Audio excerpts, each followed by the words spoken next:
Bienvenue sur ZUp. Aujourd'hui, pour préparer la rentrée, je te propose d'apprendre à maîtriser l'un des 4 éléments et de devenir le maître du vent. Pas de magie, juste un peu de technologie et 2 ou 3 trucs à savoir pour disposer d'un super pouvoir à la rentrée. C'est parti pour une vidéo avec un tuto et quelques interviews. Comme il n'y a pas de super-héros sans super méchant, je vais te présenter le vilain du jour. Eh oui, désolé, c'est encore lui. Tu le connais déjà bien et tu sais que pour le combattre, il te faut maîtriser une série de compétences ancestrales. Oui, les gestes barrières. Merci à tous. Alors aujourd'hui, on va s'attarder sur celui qui est le moins bien respecté et qui est pourtant le plus important pour cette rentrée qui s'annonce. Je veux parler de l'aération. Dans cette vidéo, tu vas apprendre à fabriquer une sonde à CO2 qui va te permettre de disposer d'un pouvoir incroyable sur les fenêtres de ton école ou de ton collège. Et si jamais quelqu'un te demande pourquoi tu veux l'ouvrir, la fenêtre, Fantine et Lucia sauront te donner des arguments pour te défendre. Au pire, tu prendras un vent. Donc, les gestes barrières, tu les connais. On garde ses distances, on se lave les mains souvent, on n'éternue pas dans la bouche du voisin et on aère.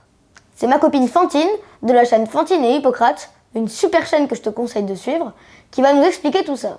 Bonjour Fantine, tu veux bien nous expliquer pourquoi c'est si important d'aérer ? Eh bien, vous allez voir, c'est très simple. L'air est un gaz, c'est-à-dire qu'il flotte et il se répartit dans tout l'espace qu'il peut, à gauche, à droite, devant, derrière, mais aussi en haut et en bas. Donc, dans une pièce fermée, l'air occupe tout l'espace de la pièce. Le virus du Covid, SARS-CoV-2, se transmet par gouttelettes. C'est pour ça qu'on porte des masques et qu'on éternue dans son coude. Ces gouttelettes, ou postillons, sont plus lourdes que l'air et s'écrasent au sol. Avec les gestes barrières, les masques, la distanciation physique, on peut s'en prémunir très facilement. Mais ce petit coquin de virus se transmet également par aérosol. Ce sont des particules qui, elles, sont plus légères que l'air et qui flottent dans toute la pièce. Toutes ces molécules prennent toute la place qu'elles peuvent et elles ont la capacité de se déplacer de l'enseignant devant le tableau jusqu'à tout le fond de la classe. Et ce, même avec le masque. Et oui, les masques bleus qu'on utilise, les masques chirurgicaux, eh bien, ils ne sont pas complètement étanches. Ils arrêtent les postillons, mais les aérosols, eux, ils peuvent passer à côté quand on respire. Alors, comment faire pour empêcher d'être contaminé par ces fameux aérosols ? Eh bien, le plus simple, c'est de les chasser. En ouvrant la fenêtre, tout l'air et les aérosols qu'ils portent va chercher à se répartir dans ce nouvel espace. Et l'espace de dehors, eh bien, il est infini. Du coup, la quantité de virus dans l'air va diminuer très vite. Et c'est encore plus efficace quand on ouvre la porte en même temps. Cela crée un courant d'air qui va bouger encore plus les aérosols et qui va les pousser à se répartir entre l'extérieur et l'intérieur et donc à sortir dehors. Et du coup, on va attraper froid si on ouvre les fenêtres, tu nous en parles un peu ? Avoir froid, ce n'est pas agréable, mais si c'est modéré et pas trop longtemps, ce n'est absolument pas dangereux. On a vu avec le Covid que ce qui rend malade, c'est la propagation des virus. Mais le fait d'avoir froid, ça ne les attire pas plus que ça en fait. Si vous voulez, vous pouvez même vous rouler tout nu dans la neige. Mais c'est vos parents qui vont faire la gueule par contre. Ah, je vous présente Hippocrate. C'est un peu le père de la médecine, mais bon, là, il est plutôt sur la pente descendante. Il commence à devenir sénile. Sénile peut-être, mais pas sourd. Quoi qu'il en soit, non, avoir froid ne rend pas malade. Les rhumes, les angines et les bronchites, tout ça, c'est la faute des virus. Et le meilleur moyen de s'en prémunir, eh bien, c'est encore d'appliquer les gestes barrières. Mais pas que. Pour lutter contre les virus, il faut également avoir un système immunitaire robuste. Et ouais, régime méditerranéen. Des fruits, des légumes, du poisson, de l'huile d'olive et surtout du sport. Au minimum 1 heure par jour. Allez, bougez-vous un peu les ados au lieu de scroller. Dernière question, le gel hydroalcoolique, c'est toujours aussi important ?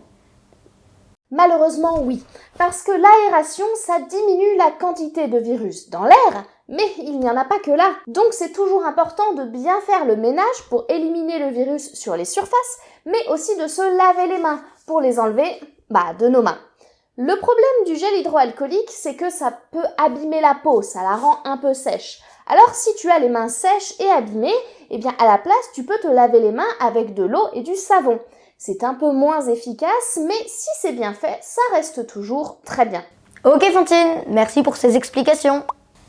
Des sondes, tu peux en acheter sur internet, mais c'est parfois un peu cher.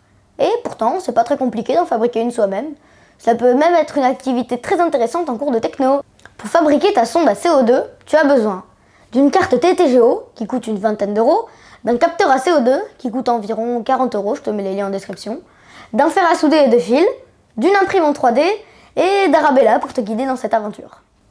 Bonjour Arabella, tu es une makeuse, tu peux nous expliquer de quoi il s'agit ? Oui, les makers, en fait, c'est une communauté de personnes qui aiment bien fabriquer des objets avec leurs mains. Ça va des objets en bois qui vont avec des appareils laser qui vont découper le bois pour faire des meubles. On a des imprimantes 3D pour fabriquer des objets de toutes pièces, avec ou sans électronique. Enfin bon, c'est une communauté de personnes qui aiment bien fabriquer des objets en gros, quoi. Ça permet de délocaliser un petit peu le process industriel, de s'approprier les objets qu'on fabrique, de partager des modèles avec des gens du monde entier, et de les remanier en fait en fonction de son besoin. Donc ça, c'est le côté assez fun. Et ici, avec le Covid, c'est une communauté qui a gagné en importance parce que, évidemment, on a rencontré des problèmes d'approvisionnement de certains secteurs. Et alors, c'est pas mal de pouvoir fabriquer ses propres objets dans certains cas. Alors, donc, il y a plusieurs types de makers. Il y a des makers qui sont plutôt orientés objets. Moi, je suis plutôt branchée informatique, électronique, donc j'aime bien réaliser des objets avec de l'électronique dedans, typiquement, en ce moment c'est des sondes CO2 qu'on utilise beaucoup parce qu'on a des difficultés à s'en procurer, et donc avec des appareils de ce genre-là, on va pouvoir fabriquer ses propres sondes et c'est assez fun. Dis, si on ne sait pas se servir d'un fer à souder, on peut quand même la fabriquer notre sonde ? Alors, si on n'a pas de fer à souder, on peut quand même se débrouiller pour faire une sonde CO2 qui soit tout à fait fonctionnelle et aussi fiable que les autres. Il y a moins de modèles parce que typiquement, souvent, ça va gagner un petit peu de place et puis c'est un petit peu plus solide, on va dire, quand on passe par des soudures. Mais avec ce genre de dispositif qu'on trouve dans le commerce, une breadboard comme ça, un prototype, on peut très bien réaliser des objets un peu plus clean que ça. Et une sonde CO2 sans souder, c'est tout à fait possible. Dis, tu serais OK pour venir au prochain REC faire un atelier pour nous apprendre ? Alors, je serais tout à fait enchantée de venir au REC et de participer en réalisant un atelier avec d'autres personnes pour leur apprendre comment monter les sondes et repartir avec leurs sondes. C'est une idée qui m'intéresse beaucoup. Donc, j'espère qu'on se verra là-bas.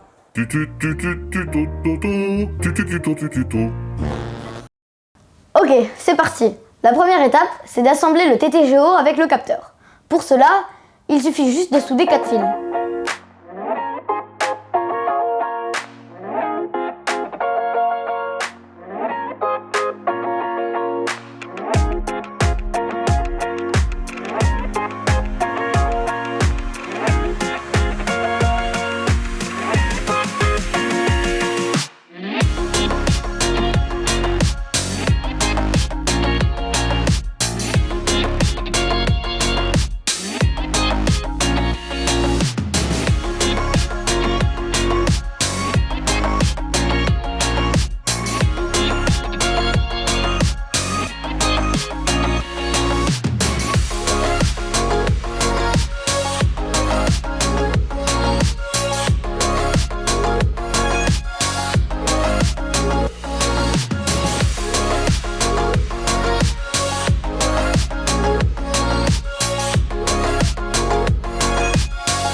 Ensuite, je te conseille de télécharger les plans du boîtier de la sonde sur internet parce que c'est quand même compliqué de la modéliser soi-même. J'ai essayé.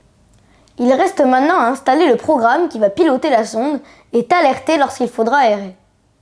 Et si t'as pas envie de t'embêter à monter tout ça, tu peux aussi écrire à Arabella pour qu'elle t'en assemble une et te l'envoie. Je te mets son email ici. Nice. Bon, maintenant que tu as ta sonde, comment t'en servir? On récapitule la partie théorique. Le virus est contenu dans les aérosols. Il s'agit de micro-gouttelettes qui peuvent contenir du virus.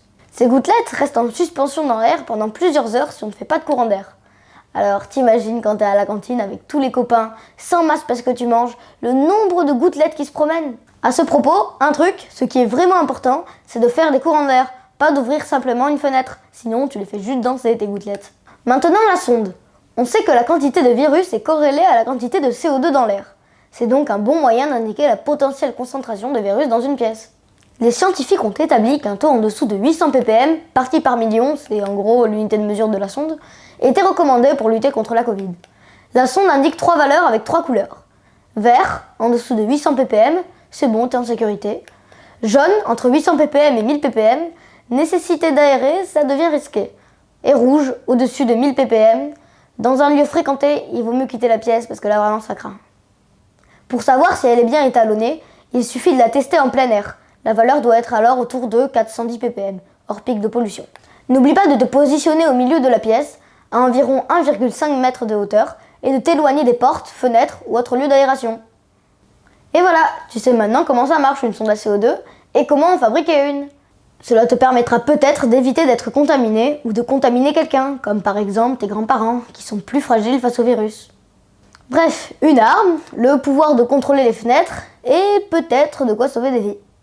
Bon, ok, c'est pas aussi badass qu'une araignée radioactive, mais au moins c'est jouable. On va terminer cette vidéo avec Lucia, qui est élue de terrain sur le territoire du Sicoval. Pour ceux qui sont venus au REC, c'est la collectivité qui a soutenu les rencontres et qui, avec le département de Haute-Garonne, est très impliquée sur le sujet de l'esprit critique et la lutte contre l'épidémie. Lucia, tu peux nous dire ce que tu fais en tant qu'élue et ce que fait le Sicoval pour nous protéger du virus? Oui, comme tu l'as dit, je suis élue au Sicoval. Ça veut dire que mon titre, c'est vice-présidente. Et donc, j'ai des délégations. Donc, ça veut dire que le président m'a chargée de certains thèmes. Et donc, je suis sur le projet de santé, l'accessibilité des personnes en situation de handicap et le soutien à l'autonomie. Donc, qu'est-ce que c'est être élu? Ça veut dire que je porte ces politiques-là.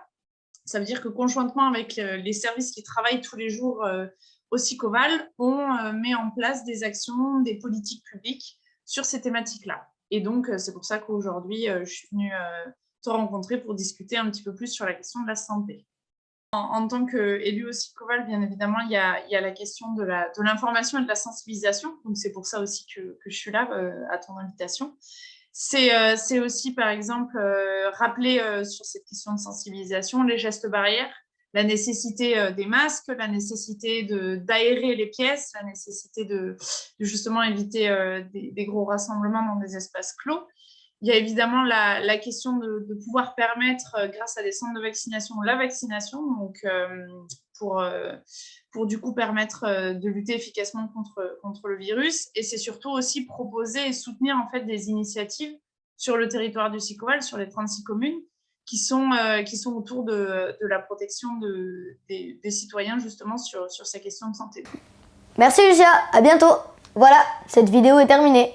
Merci à tous ceux qui ont aidé pour la réaliser, au collectif Nous Aérons qui diffuse plein d'informations très utiles sur le net, et à mes copines Arabella, Fantine et Lucia. Bonne rentrée à tous, bon courage et bonne année!